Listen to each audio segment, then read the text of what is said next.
So this week we had two choices, right? We could watch The White Tiger, which is based on a critically acclaimed book. Which was released on Netflix. Right? True, yes, and an easier access for us. Or two, we could watch a B movie. So naturally, we chose the campier B movie, of course, playing at the Alamo Draft House. Yeah, Psycho more fun. Goreman, PG for short. I remember, but the movie's not PG. But the movie's not PG. Yes, I remember walking into the theater and thinking this movie's rated PG, and I was like, "That's a downer." Lo and behold, when we watched the movie, it all made sense, right? PG is short for Psycho Goreman, right, which is the title of the movie. Yeah, because the moment someone's head got pulled off, we're like, this is not PG. Yeah, so this is a movie that really came out of nowhere, right? It did. I mean, you showed me the trailer not too long ago, and I was like, I've never heard of this movie before. Yeah, I was just looking at my Alamo app, and I was like, hey, there's this weird sci-fi movie that has kid actors as the main actors, and I was like, hey, this looks like it might be a cool callback to like 80s and 90s, you know, kids movies and puppetry movies, right? Kind of like Never Ending Story, stuff like that. I kind of thought that a lot gorier. Yeah. But yeah, definitely like with a horror twist to it. Yeah, right? yeah. So.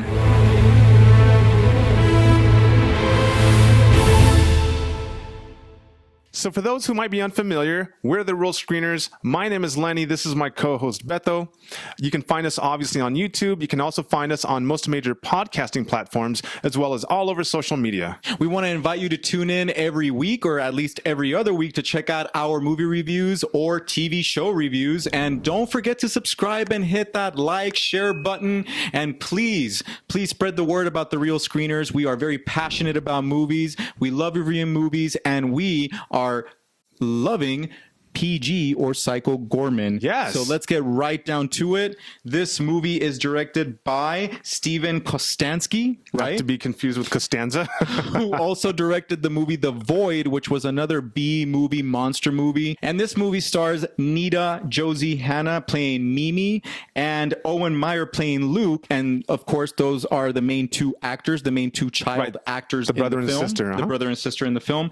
I also want to mention Matthew Ninneber, of course, who plays PG or Psycho Goreman himself, who must have undergone hours of makeup oh my gosh, and yes. you know, treatment or whatever you want to call it, but very cool looking monster. Yeah, definitely worth it. Yeah, absolutely. And we definitely want to mention Stephen Vlahos, who does the voice, the perfect spot on voice of Psycho Goreman. So this movie was supposed to actually premiere in South by Southwest in Austin last March, okay? But we all know what happened last year, and so it got delayed. COVID alert.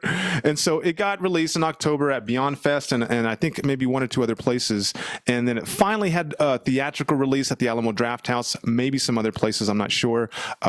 January 22nd. I believe it's also on video on demand. And like I said, just kind of crept up on us, and it was a pleasant movie for us to watch. It was a pleasant movie, man. It was a breath of fresh air, something different, something nostalgic, something that harkened back to those, you know, puppetry movies from the 80s and 90s. Immediately, as I was watching this movie, I thought about, for example, Hellraiser, or movies like Willow, so many movies. Or Labyrinth, or movies that were just heavy on puppetry effects, costumes, didn't rely on CGI. It was great to see a movie nowadays that is void of CGI and relies on these old tricks, you know, and a little more realistic, and people who put a lot of, I mean, not that you don't put effort into CG, but a lot of effort and a lot of hand skill and a lot of makeuping and costuming. And it didn't look cheesy. It didn't look cheap at all. This movie had some really good special effects. Right. Yes. Even though the movie has a campy vibe to it, a B movie vibe to it at times, you know, considering that, it is pretty well written. I would say that the script is pretty witty. It is witty, yes. Sometimes a little corny, sometimes a little geeky, I would say. Sometimes it veers a little bit and you're like, huh?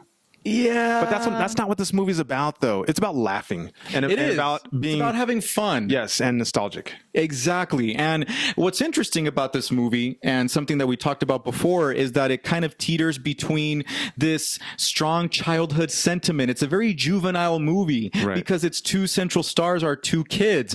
One of them happens to be a little crazy, annoying and crazy, the girl, the Mimi character, whom I think obviously played that role because she was instructed to, right? That's how the character was written, feel. I believe. Yeah. Yeah, absolutely. But then you have these gory, scenes, and obviously the movie is not afraid to venture into some very violent territory, right? So let's give you guys a little bit of background on the plot. Okay, you've got this guy. He's called the Nameless One, right? He's supposed to be the most evil, dastardly guy in the universe, and he was trapped or enslaved by the Templars, who are kind of like this church or religious type alien community, right? And these two kids, the brother and sister, they stumble upon, I don't know if it's a device or stone. Well, or something. What happens is that he's buried, right? He's buried on Earth. On Earth, right? As a punishment, I suppose.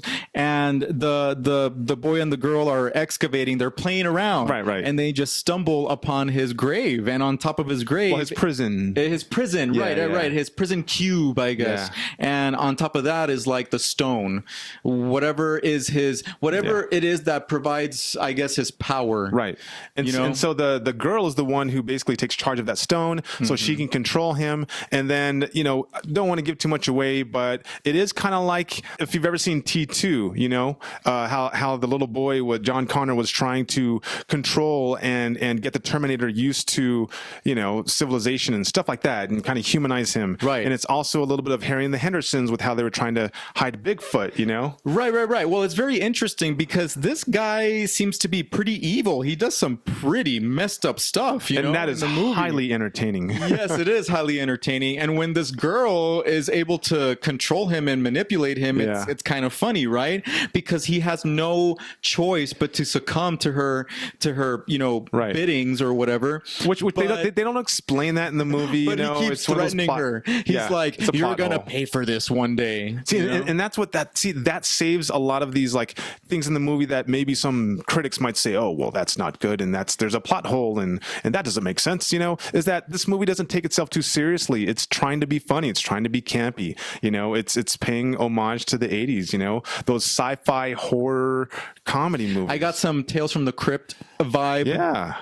And I couldn't help but think sometimes of Frankenstein in the sense that you have a monster who could be misunderstood or at the end of the day has some redeeming qualities, and I didn't quite see that coming in the movie, but the movie I did. You did? I mean, the movie actually has some, so to me, it surprisingly has some heart, which was nice and inviting, considering that the tone of the movie for me, it seemed like it was going to continue to be really silly and irreverent, and the movie is really absurd and irreverent and exaggerated over the top, but it actually has some heart in there, which was a welcome, side. Well, it does, and for me, that's where it kind of didn't work for me, was when it was trying to go into these areas of seriousness or compassion or love, and it kind of clashed, right? It did, because there's not a lot of characterization. This is very plot driven, I think, to really make those scenes convincing.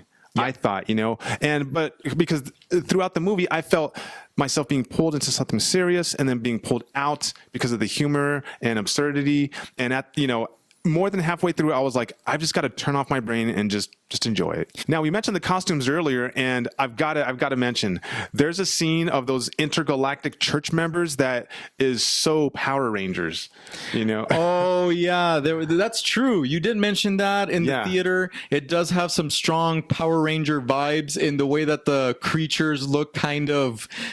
Well, some of their dialogue and how they look kind of rubbery and foamy, fake and foamy. Yeah, definitely. But it's good. It's another way that they drew nostalgia out of this movie. Well, and it's the signature of the movie, right? Like that's what the movie set out to do. It did it well. Yeah, and let's not also forget the score, which was a nice kind of mix of 80s synth and some of the horror sounds you hear in some of these horror movies. So I do like that. And then lastly, got to give props to Andrew Appel, who's the cinematographer in this movie. So what some people might not mention is I thought the fight choreography was pretty on point.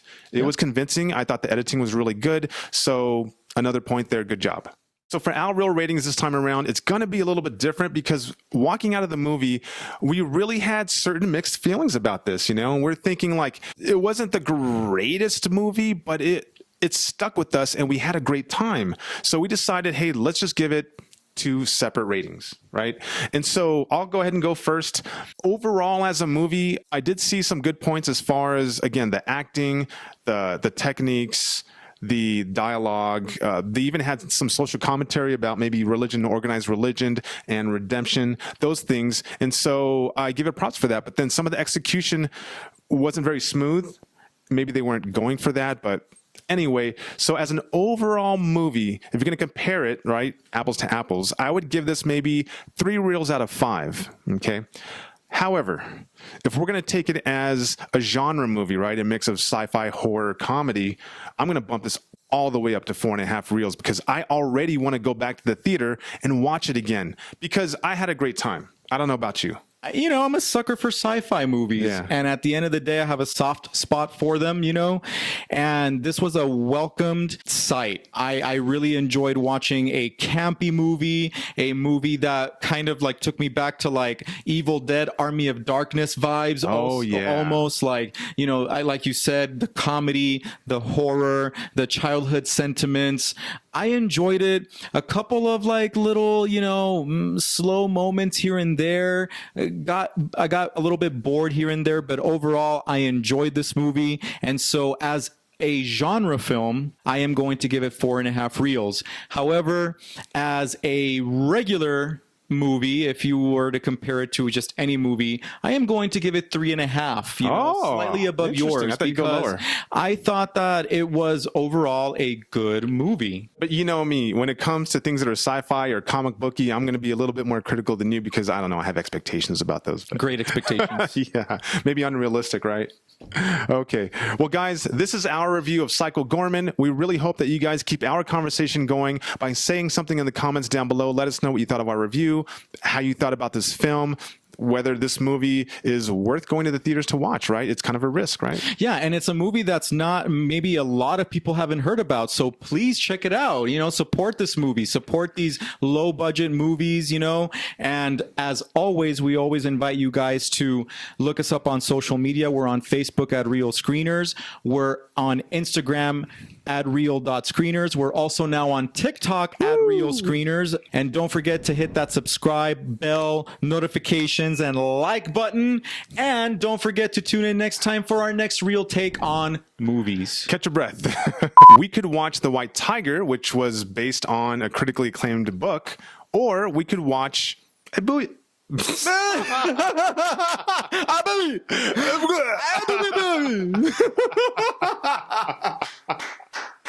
off to a great start. Yeah. Yes. And this movie, tell us a little bit about the background of this movie. Lenny, why don't you go ahead and do that at this time?